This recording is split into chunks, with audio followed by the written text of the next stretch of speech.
Judges 2:10. After that whole generation had been gathered to their ancestors, another generation grew up who knew neither the Lord nor what he had done for Israel. After Joshua's generation died, something tragic happened. A new generation rose up, and they didn't know the Lord.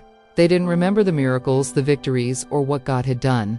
And forgetting God always leads to drifting from God. This is deeply relevant today, and it poses a question for us: are we passing down faith? Or are we assuming the next generation will just figure it out? We see this pattern of forgetting everywhere. Think of family histories. A grandparent's stories of struggle and perseverance are fascinating. They shape a family's identity. But if those stories aren't told, the next generation inherits a name, but not the meaning behind it. They lose the why that forged their family. We see it in our towns and nations. Communities are built on founding values, sacrifice, integrity, and shared purpose. But when the memorials fade and the history books are closed, that foundation erodes. The landmarks of character are replaced by monuments to commerce, and a society slowly loses its soul.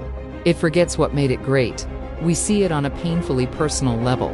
A young person grows up in a home of faith. They know the songs and the Bible stories, but they go off to the world armed with a secondhand faith. It was their parents' conviction, not their own.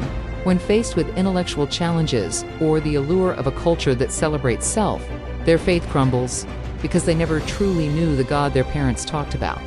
This is the cycle of the book of Judges: sin, followed by oppression, then crying out to God, and finally deliverance. It repeats over and over. Why? All because they forgot. They forgot God's power, so they sinned. They forgot his love, so they despaired under oppression. They only remembered him when they were desperate. The book of Judges isn't just history, it's a mirror. If we don't intentionally remind ourselves of God's faithfulness, we will start trusting in our own strength, which always fails. Faith is always one generation away from extinction. Are we remembering? Are we teaching? Are we building a spiritual legacy? Don't let your generation be the one that forgets. Lord, help me never forget what you've done. Remind me daily of your faithfulness. Give me boldness to pass down truth to the next generation.